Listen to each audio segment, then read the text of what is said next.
Hey guys, so I'm on my way out to an AI workshop currently, but I said I'd make this video, so yeah, I'm going to do that right now before I head out.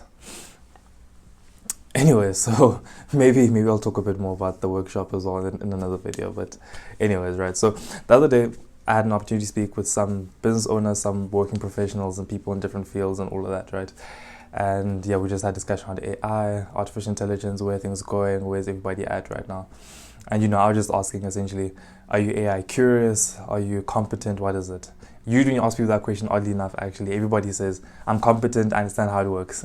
You ask them, so what do you know about it? What do you do? And they say, I use ChatGPT. I use Gemini. It's like, oh, okay, fine, right? Okay, which is cool and that's perfect. I mean, that's great, right? Anyway, when we're looking at the outcomes that they were getting and the results they were getting from ChatGPT and all of that, it became very apparent that they were not using the platform to the best of its ability, right? So you're not using like its full capacity they're just not using its full capacity.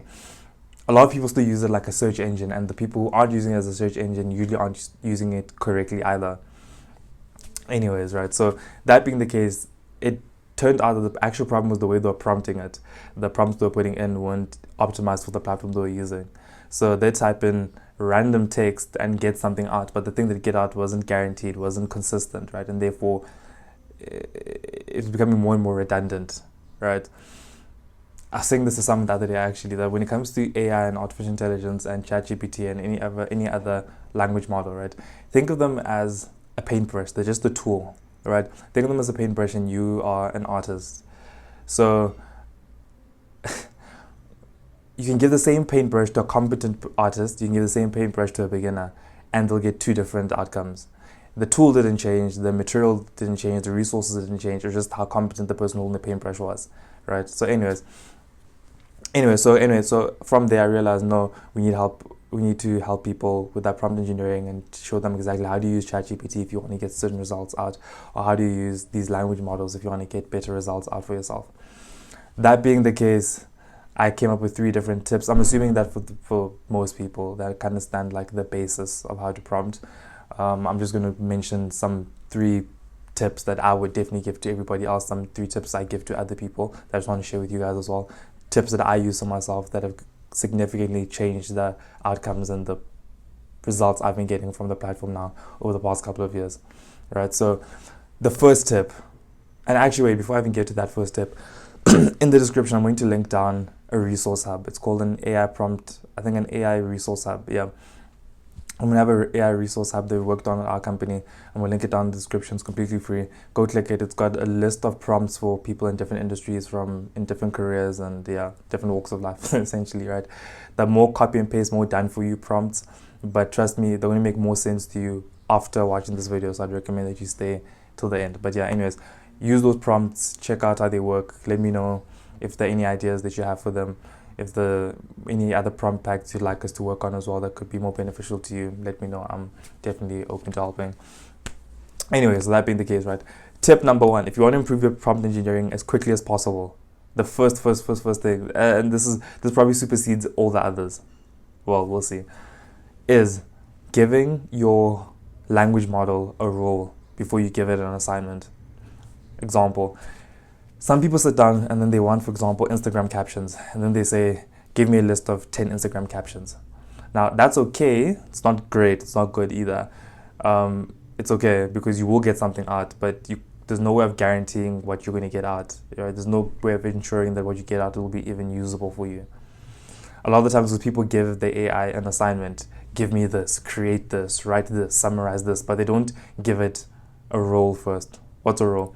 A role, essentially, think of it this way. It's almost as though you're giving the AI a perspective to reason from. You're giving it a frame of reference, right? So instead of saying to the AI, give me a list of Instagram captions, first you say to it, hey, you are an expert copywriter and social media manager.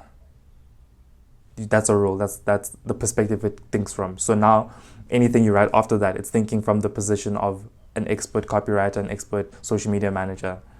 If you take it one step further, and this is a bonus, right? Something that I've been also using. If you take it a step further, you can even reference whose writing style you like. For example, you could say that you are an expert you're an expert copywriter and social media manager and you were trained on so and so's social media account, as in you studied so and so's accounts, or you studied so and so's social media and such, right?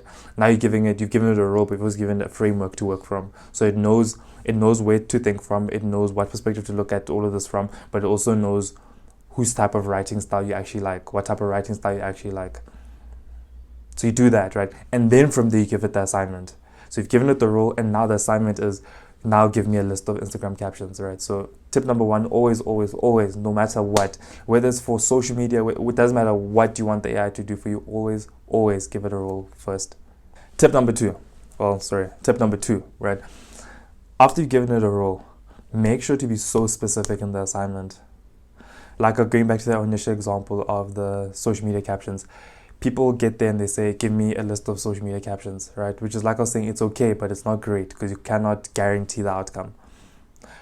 What would be even better for you would be be so, I was saying this the other day, make it so specific that it's almost dumb, right? As in, make it so specific that it's almost silly, right? As in, instead of saying, give me 10 Instagram captions, you sit down and you say, okay, fine, give it a format that you want, as in give me Instagram captions, but give it to me in bullet points, right? Give it a format. Do you want it to be informal or formal tone? Do you want it to be humorous? Do you want it to be a bit comedic? Do you want it to be more serious?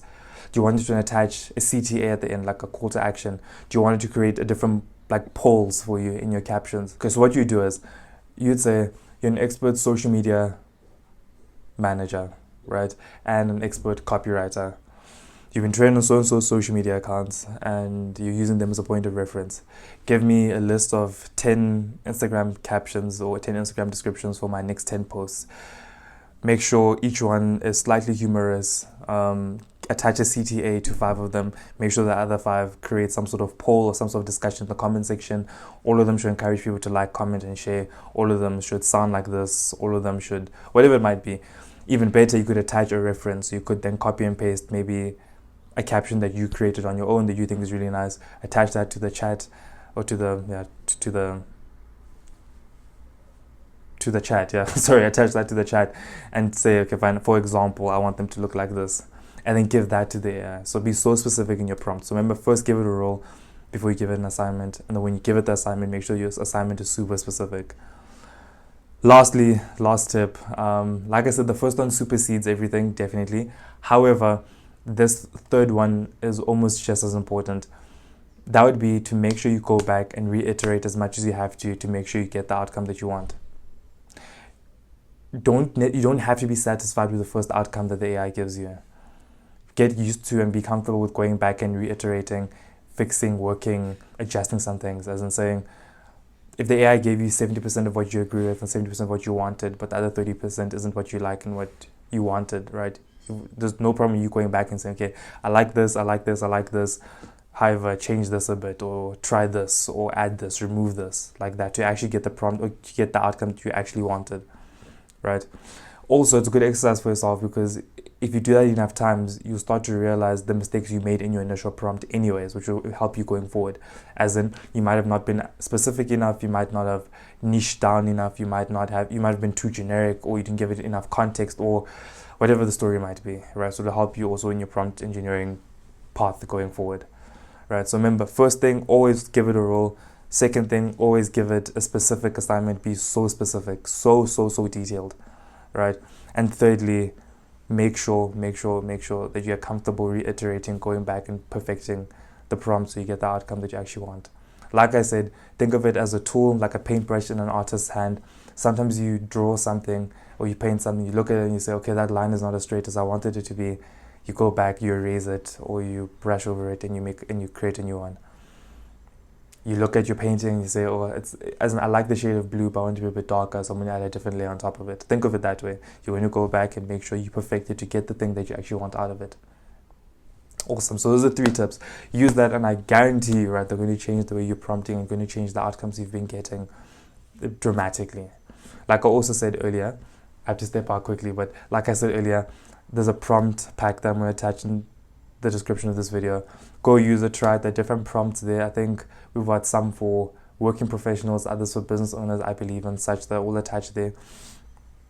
click that link, go see it, go download the prompt packs for yourself, copy them for yourself, use them, try them, use the different tips I've just mentioned now, and then use those prompts as a template and adjust them here and there to suit your needs like that. Let me know how that goes. If there are different prompts that you'd want to be more specific to your career, more specific to the problems you're trying to overcome, that's perfectly fine. Write a comment in the description, DM me on Instagram, something like that. That's perfectly fine. And I'll see exactly what I can do there. Also, if you're a working professional or you're a business owner and you're not necessarily AI curious, but you know that you want to use AI and you know that it's the next step and you know that's something that your company needs for it to survive this next wave of business, right? You just don't know where to start exactly and you need some help. Feel free to reach out at the company. That's something we definitely do. We do a consultation. We'll sit down with you, look at the systems you have, look at the structures you have, look at where you are right now, where it is that you want to go exactly, and we find exactly where we can help, right? So if that's something you want to do, you need some help with that, click the second link in the description. It will take you to one of our pages. From there, you'll be able to book a call with us and we'll see exactly where we can help you.